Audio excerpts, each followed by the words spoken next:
Los juegos de sigilo llegaron a ser en su momento un pilar significativo de la industria. Las franquicias más populares llegaron a tener esta mecánica como el principal atractivo, y la jugabilidad solía estar diseñada alrededor de esto. Sin embargo, con el paso de los años, este género se ha visto considerablemente desvirtuado, a veces solo existiendo como una mecánica adicional en juegos más orientados a la acción. Yo en particular soy un fan de los buenos juegos de sigilo, y estoy hablando de Metal Gear y Splinter Cell, juegos donde no tenías que esconderte porque ¡ahí me van a encontrar!, sino porque estabas acechando, eras el depredador y ese incauto enemigo era tu presa. Como mecánica, el sigilo daba una sensación muy ambigua entre la vulnerabilidad y la fuerza, pues claro, si te encontraban te iban a matar, pero oculto en las sombras, eras la amenaza real. Esto iba atado a una jugabilidad más compleja. El solo hecho de poder agacharte o esconderte detrás de una pared no era suficiente para que pudieras sentirte realmente empoderado. Y, como en su mayoría, los juegos que tienen secciones de sigilo o mecánicas de sigilo opcionales no están diseñados en su plenitud alrededor de dichas mecánicas, con frecuencia terminan restándole más al valor del videojuego como producto de lo que en realidad contribuyen. Tampoco quiere decir que un juego sea malo por tener una o varias secciones de sigilo que pudieron haber sido mejores. Solo digo que el género como tal se ha visto maltratado, y con situaciones como la partida de Hideo Kojima de Konami, que en efecto mató a la franquicia de Metal Gear, y el abandono parcial o total de esta mecánica en juegos como Assassin's Creed o Splinter Cell, pone un panorama problemático para este género en la industria, lo cual me parece un poco injusto, pues el sigilo fue uno de los primeros géneros que se concibieron en la historia de los videojuegos, y me parece pertinente que veamos un poco de eso para entender su evolución y luego su involución. El sigilo tuvo un humilde comienzo durante la edad de oro de los videojuegos, con Wolfenstein Castle para el Apple II, que fue la primera computadora de escritorio que desarrolló Apple, Macintosh, en ese momento. La premisa era que estabas dentro de un castillo nazi y tenías que recolectar información, planes de guerra y escapar. Por muy rudimentario que se vean las gráficas para nuestros estándares de hoy en día, la jugabilidad de hecho es bastante elaborada. Tenía unos detalles que contribuían en gran medida a la experiencia de juego. Por ejemplo, podías amenazar a los guardias con tu arma para que levantaran las manos y poder quitarles munición o consumibles que tuvieran con ellos. Munición que podías utilizar para matarlos. Jeje, lo siento. Y consumibles como comida para recuperar vida o chalecos antibalas para protegerte de las balas enemigas. Tenías que tener cuidado al accionar el arma, pues el ruido atraía a otros guardias que estaban en la habitación, e incluso atraía guardias en otras habitaciones. Esas y más mecánicas que tenía el juego fueron sumamente innovadoras, y pusieron en evidencia no solo el potencial de los videojuegos, sino el de ese género en particular. Unos años después, en 1987, el legendario Hideo Kojima diseñó el primer Metal Gear para el MSX2, una computadora que produjo Microsoft Japón y que manufacturaron otras compañías como Sony y Panasonic. Cualquiera que sea gamer sabe que este juego y el propio Kojima son prácticamente la fundación del género como lo conocemos hoy en día. Metal Gear tomó varios de los conceptos que había utilizado Wolfenstein Castle y los mejoró, introdujo un sistema de detección y agregó otros elementos como rescate de rehenes, lo cual aumentaba el rango del personaje y eso traía sus propios beneficios,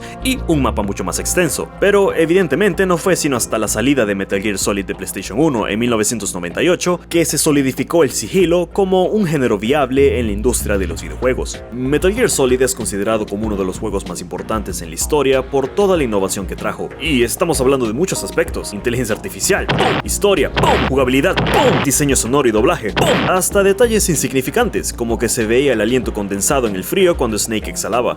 La atención al detalle en este juego es simplemente genial. Los finales de los 90 y comienzos de los 2000 fue una etapa mágica para este género. Nacieron franquicias muy populares como Thief, Splinter Cell y Hitman, pero también fue en este periodo que se popularizó el sigilo como una mecánica secundaria para otros tipos de géneros, e incluso el sigilo parecía algo más simbólico en algunos juegos. Sí, bueno, había una parte en Perfect Dark en la que tenías que escabullirte sin matar a nadie, pero inmediatamente después la vaina era como, ah mira, vale, nos descubrieron. Bueno, pues claro, con el auge de los juegos en primera persona, los gamers empezaron a favorecer un acercamiento más orientado a la acción y el frenetismo. Y claro, tanto la acción como el sigilo son géneros de videojuegos que la gente disfruta mucho, y me parece que hay suficiente mercado para que ambos puedan contar con un éxito considerable, pero tal vez esa afirmación no sea del todo correcta. El detalle es que, al menos en esa época, la industria no poseía la magnitud comercial que tiene hoy en día. Era bastante grande, sí, pero no estaba ni cerca de producir el dinero que hace actualmente, y es importante esto, pues la remuneración monetaria es un factor importante a considerar cuando se quiere hacer un videojuego. Por eso todos quieren hacer un Fortnite o un League of Legends. Es lo que da dinero. Los juegos de sigilo, lamentablemente, no dan tanto. Pero volvamos a los 2000, donde todo es lindo, los desarrolladores eran apasionados y creativos, y la inflación en Venezuela no era un número de 80 dígitos.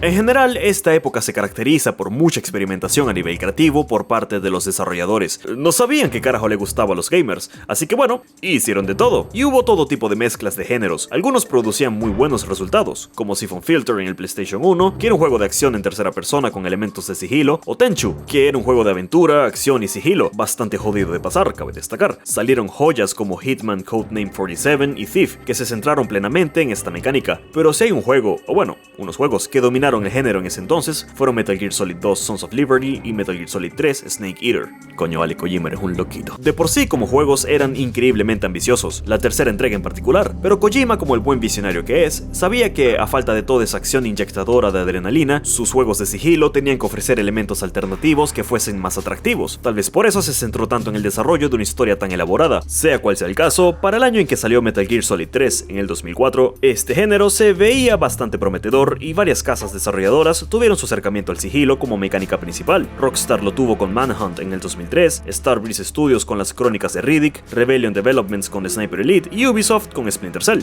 Splinter Cell y Metal Gear me parecen dos de los mejores exponentes del género, pues cada uno explora cosas diferentes. Mientras que Metal Gear se centró en elementos más narrativos y mecánicas experimentales, Splinter Cell se enfocó en elementos más realistas y una estética más oscura. Sin duda, Splinter Cell Chaos Theory es de lo mejor que se ha diseñado en este género en particular. Este es el tipo de juegos donde yo digo, yo soy la sombra. Sin embargo, sucede que alrededor de estos años comenzó una nueva fiebre de primera persona, con el éxito masivo que consiguió Call of Duty Modern Warfare y su sucesor, y no solo por la jugabilidad y la historia, las cuales eran bastante buenas, sino que el multijugador subió los estándares considerablemente para toda la industria. Era una experiencia enérgica, rápida, tiros, explosiones, niños rata insultándote, lo tenía todo, y por supuesto, para juegos con jugabilidades un poco más modestas, era difícil competir contra todo esto. Era un mercado que crecía exponencialmente. Es importante considerar todo este panorama, pues al final los desarrolladores quieren vender su juego y resulta ser una decisión importante apelar a estos gustos para que tu juego se venda. Ellos mismos tienen que entender el mercado en el que están participando. Por supuesto, no significaba que no existiera un nicho leal al que todavía le gustara este género. En efecto, se siguieron desarrollando juegos más o menos relacionados, como Assassin's Creed, que se sentía más como un juego de aventura y parkour, pero el sigilo como mecánica y como concepto tenía mucha presencia en el juego. Hitman también se siguió desarrollando y ha evolucionado bastante dentro de su propio género, aunque nada de eso evitó que otros juegos mutaran de alguna forma para cumplir ciertos estándares más comerciales. Incluso los propios Splinter Cell y Metal Gear se alejaron de lo sigiloso para incorporar más acción y aventura. Tal vez por eso el propio Assassin's Creed abandonó sus propias raíces de sigilo y se convirtió en lo que es hoy,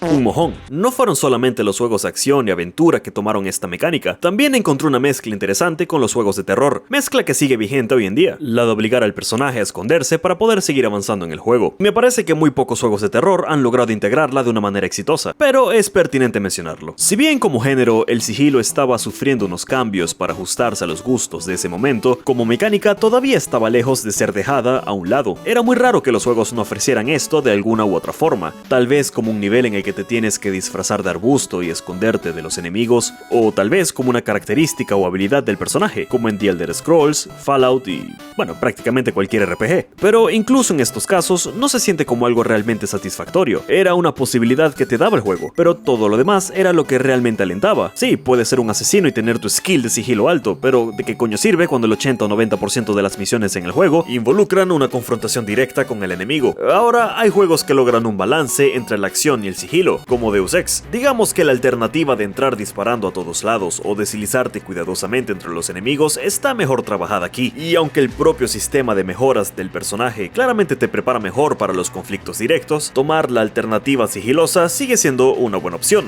El juego incluso lo premia. He ahí la diferencia cuando se agrega esta mecánica con cariño y cuando simplemente se pone por poner, para agregar variedad. Los juegos que quieren que contemples la posibilidad de tomarte tu tiempo, estudiar a los enemigos y sus patrones, te ofrecen las alternativas y las recompensas porque están diseñados en menor o mayor medida alrededor de esta función. Tampoco insinúo que porque el sigilo sea un elemento menor en estos juegos, eso quiere decir que sean una mierda. No, es agradable ver que un juego tiene tantas opciones, añade a esa sensación de libertad y eso siempre es bueno. Lo que digo es que como género y mecánica ha sido muy maltratado, se le ha dejado a un lado y no se le ha hecho el servicio que merece, lo cual es injusto, pues esta industria le debe mucho al género. Sin juegos como Metal Gear, simplemente tendríamos un panorama audiovisual interactivo completamente diferente. Pero ¿realmente pienso que se vaya a extinguir este género?